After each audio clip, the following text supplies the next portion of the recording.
Well, hello and welcome again to the Bottom Line Me podcast, where we like to spend some time discussing topics, trends, and challenges in the title insurance and the real estate industry.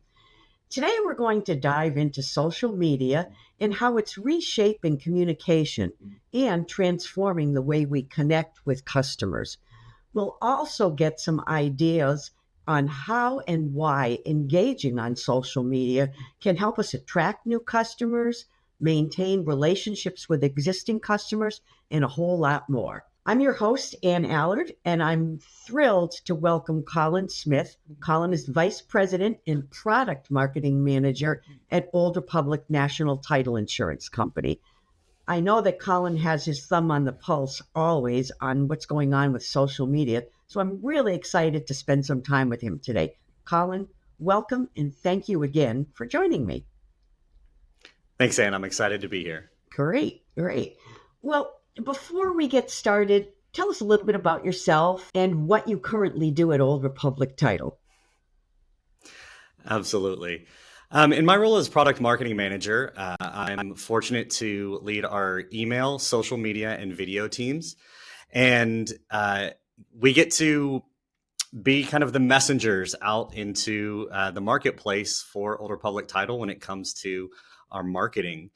I have an incredible team that I'm very fortunate to work with and a lot of talented team members. Awesome. My background, I've actually been in the title industry for 11 years now. I started in 2013 working for a regional title agent in South Texas and was basically a one-man show, one-man band for marketing, and really got a crash course, got thrown in the deep end, trying to meet the needs of a title agent here that had 5 branches and supported 12 sales reps on our sales team. So really got to immerse myself in the industry and bring my experience prior to joining the title industry into the space. And it's really been a pleasure. I've been with Old Republic Title now for 6 years, and it's been really fun to help grow and progress our marketing efforts. Yeah. Great. Well, that's great. Well, so let's get started. I think, we all recognize the importance of leveraging social media today to build a business, to build our reputation, attract customers, and all things that go along with that. But navigating this landscape effectively and efficiently can be a real challenge for many of us. I know it is for me. So to get started, why don't you talk a little bit about that? Yeah, social media today has really gone beyond just a marketing tool. It's critical for companies now to have a presence and to be able to connect with their customers. I find that for most companies that do social media well, it really goes beyond the idea of doing social media and really goes to the intent of being social. It's building community and it's building trust with their customers in a way that traditional marketing really can be very challenging to try to create that experience or that personal connection through traditional marketing channels. Advertising in an industry magazine can only get you so far when it's just a photo of maybe your closing team or some of your staff. But with social media, you're able to show more of the day-to-day to really provide value and build connections with your team and foster trust in a way that is unique.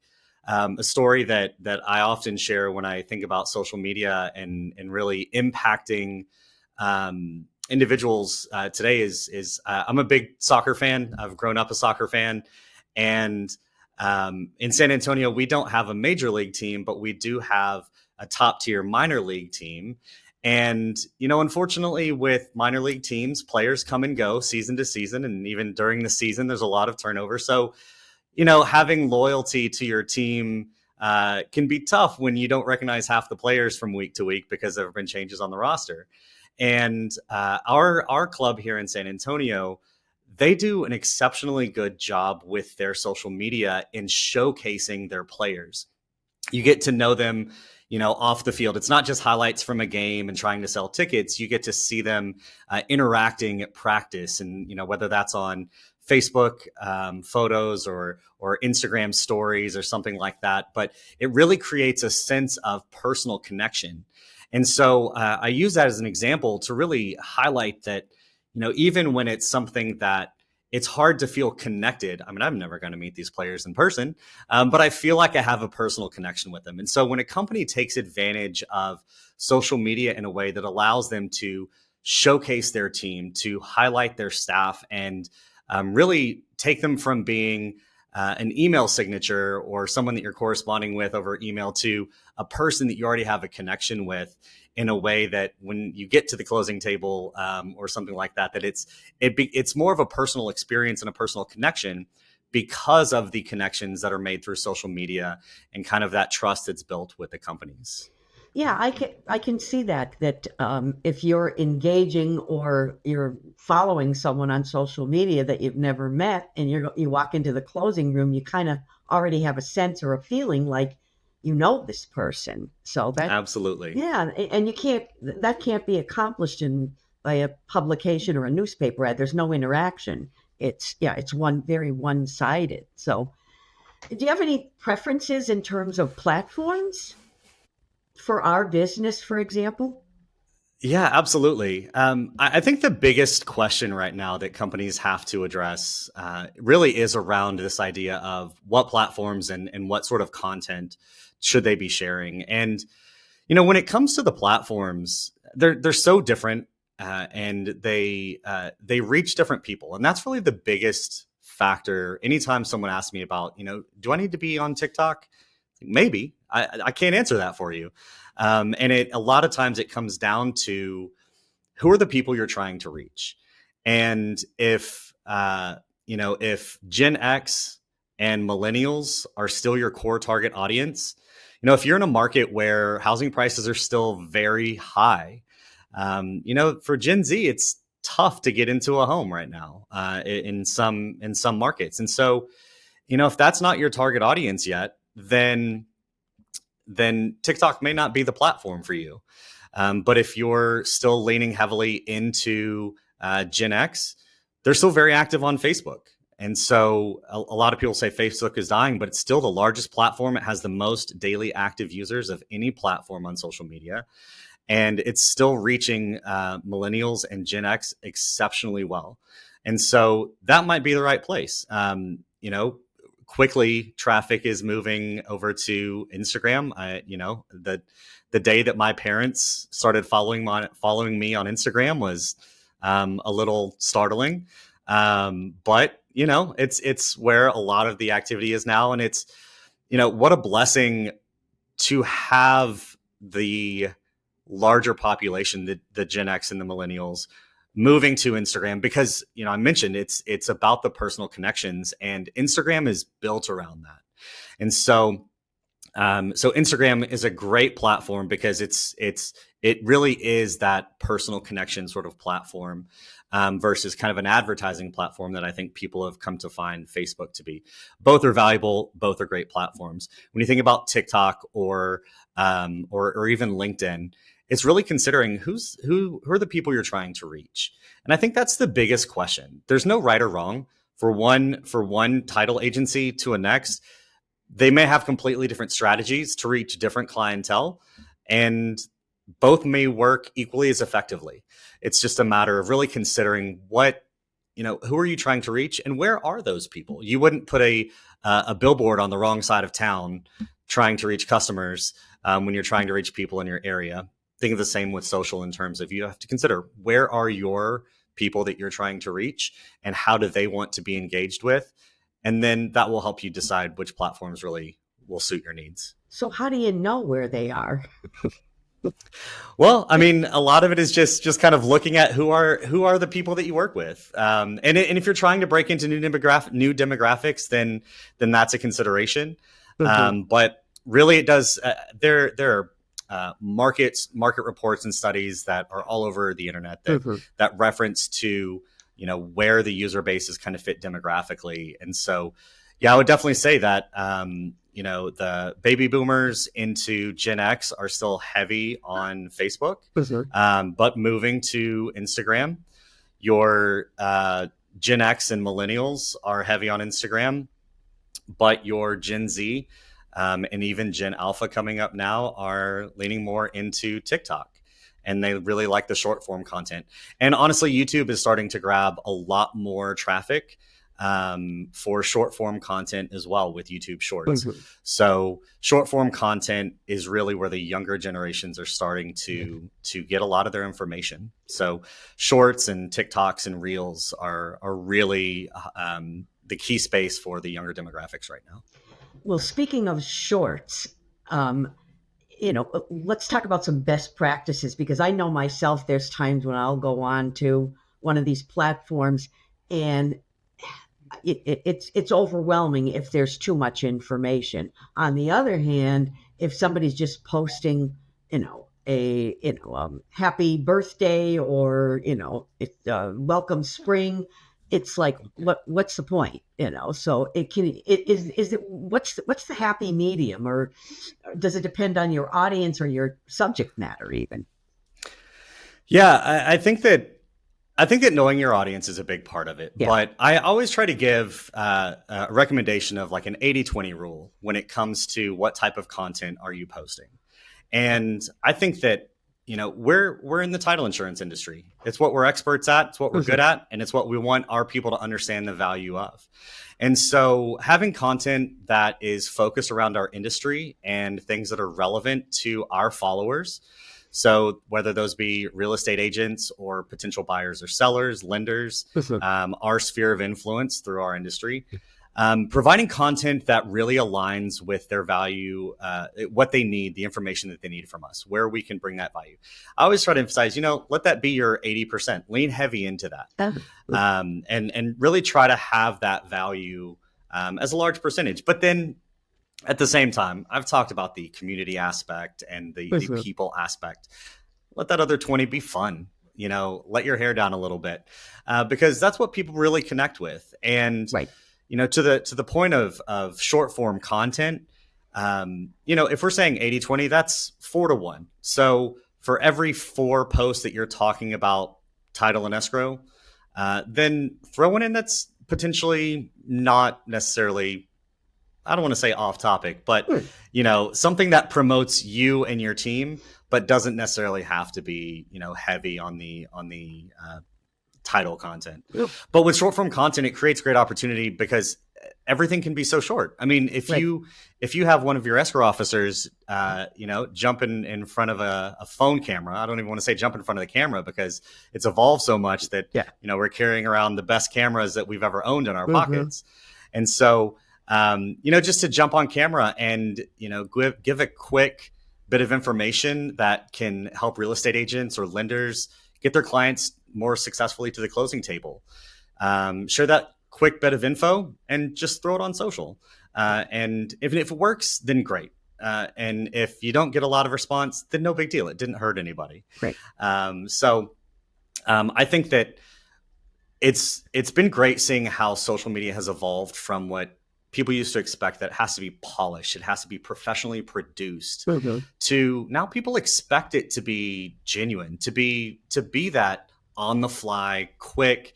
Everyone knows they're shooting from their phone. No one expects it to be professionally produced. And so that gives a lot of freedom to be able to make the process more accessible within your organization. Shows yourself. Be yourself when you're on social media. Absolutely. Exactly. When you were talking a little bit about getting started and deciding on platforms, it just made me think. So you decide one platform or two, that you're going to kind of dip your toe into.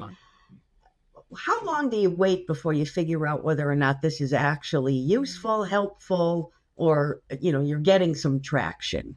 I know that's a tough question, but I don't have a lot of patience and I'm going to give this, Sure.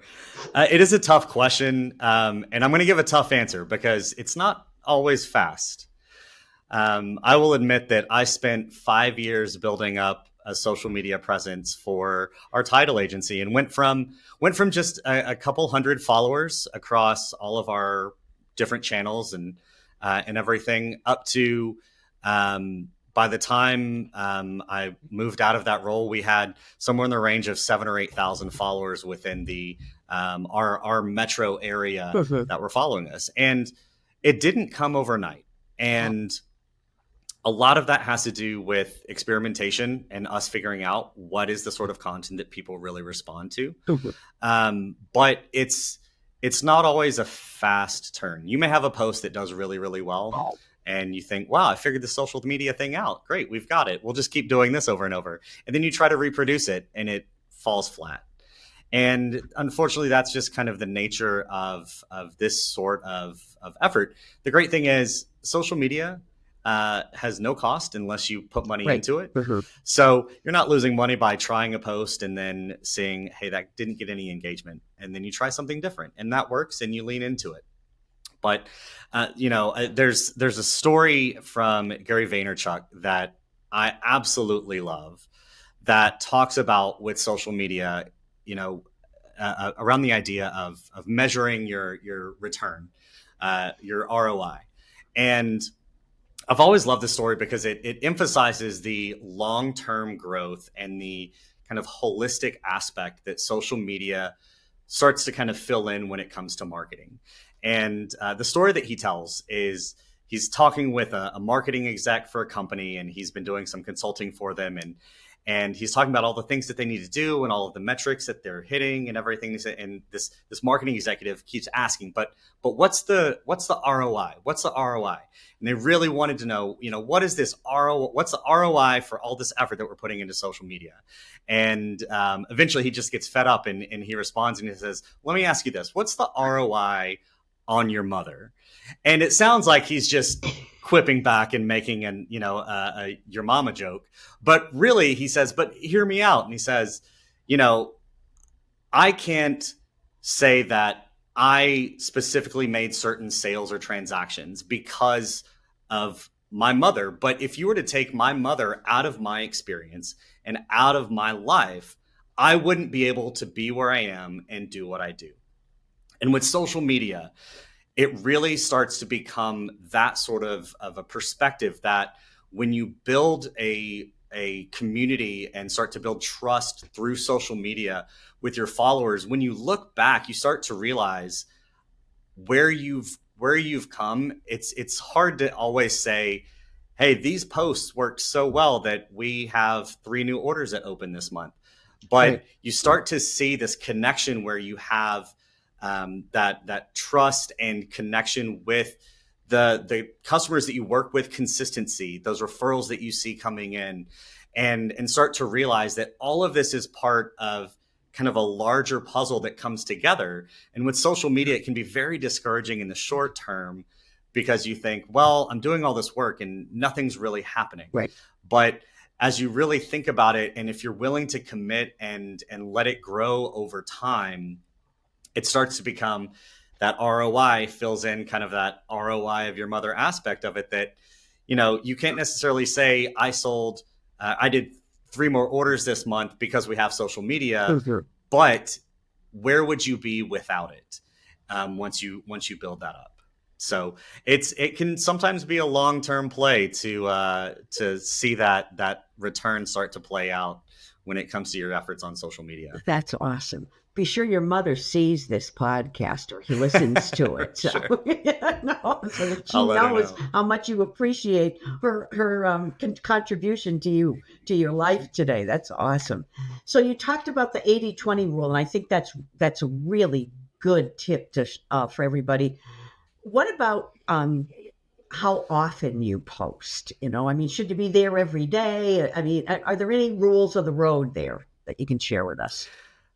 Yeah, there's nothing hard set, but there are kind of best practices that I usually recommend. Mhm. If you're going to be posting consistently to Facebook, Facebook posts usually once every day or every other day is a really good cadence to be in. If it's Instagram, or if you're going to take advantage of stories on either Facebook or Instagram, Mhm. those tend to be more frequent. So stories should really be every day or multiple times a day, which sounds scary. Yeah. You can always start slow. ease into it, get a habit going. But I mentioned just get somebody on your team in front of the camera for just a few seconds, Hmm. and that can easily be a story that goes up for that day. Finding content can often be the hardest piece. That was always a struggle for me early on. Was where can I find content that makes sense? And I would spend hours of my week every week going to different real estate websites trying to find content. And it was a pain. I hated it. Yeah. I'm not going to lie. And when I came to Older Public Title, I found out that we had a tool that we had just started using and offering internally, and we were just starting to explore. And I saw it and immediately thought I would have killed for this Oh, when I was running social for the title agency that I'd been working at. And so we immediately looked at how can we transition this into a tool that we can offer for our agents at Older Public Title. And that product is now Easy Share. right. Uh-huh. And this is absolutely the best recommendation that I can probably make through this entire discussion is for our agents to take advantage of Easy Share, because when you can't find that content, when you don't know what do I need to post today, I don't know what I'm supposed to be talking about, Easy Share is just a whole hub of content and resources that's updated multiple times every day with new information from all across the web that's appropriate for buyers and sellers or real estate agents or lenders. And so the when people come to me saying, oh man, how am I supposed to post every day or every Right. other day? Mhm. And I agree, if you had no resources to start with, that's a very daunting and overwhelming task. But I would definitely recommend Easy Share to any of our agents as an incredible tool for finding content. And then it also gives the added perk that you can schedule your content out in advance, so that you can grab all your posts for the week or for even the month, schedule everything in advance, and then you're done with essentially your social media for the month in terms of scheduling out posts. Now, it doesn't mean you're hands off. Right. It just means for that aspect of it, you've got that part covered. So you can focus on things like if you want to do stories or making sure that you're responding to comments and things like that on social media. It allows that freedom. So, being able to have consistent content is often the most consistent roadblock to meeting kind of that consistent posting cadence and Right. rhythm. Mhm. And Easy Share really helps solve that. Those are two really good tips, I think. One is, if you're an over public title agent, be sure to reach out to your local rep if you're not using Easy Share at this point. And I think the other is just, developing that consistency and figuring out, what is it that you actually want to do every week, or what kind of message you want to send out. So those are Absolutely. really great tips, I think. Um, Anything else you want to share with us before we wrap things up? I think that the biggest thing that I can say for anyone who's either on the fence or struggling when it comes to social media for your organization is just to be adventurous. Try and fail. And that's okay. If we were to add up the number of different things that I've tried to get us to the point where we are now as an organization, Mhm. the list would go on for days. Yeah. And I'm proud of that, because that willingness to try new things has led us to success. Yeah. And I think so often people think, well, if I put something out and nobody likes it, that's going to cause some sort of catastrophe. And it's really not. That's okay. And if you post something and nobody responds to it, try something different, or maybe try that same post again in a few weeks, because attitudes may have changed. I really, that's my biggest thing for anyone who's starting out or wants to improve. For me, that's the biggest thing, is just be willing to try. And if it fails, that's fine. Yeah. But keep at it, be adventurous, and have fun with it. That's the whole point. Awesome. Well, I think you gave us the bottom line on it without me having to ask you for it. So, Colin, thanks so much for spending this time with me today. This was really fun. And you even gave me, I'm not big on social media because I don't know what to do with it half the time, but you just gave me a couple of great ideas. So thanks again. This was great. We'll have to have you back to talk a little bit more about this. I'm sure there's many more things you could share with us on, how to effectively use social media to build your business today. So great. Thank you. It's been my pleasure. Great. To our audience, thank you always for joining us. And until we meet again, we hope you'll continue to learn, grow, and prosper and dive into social media. Thanks again.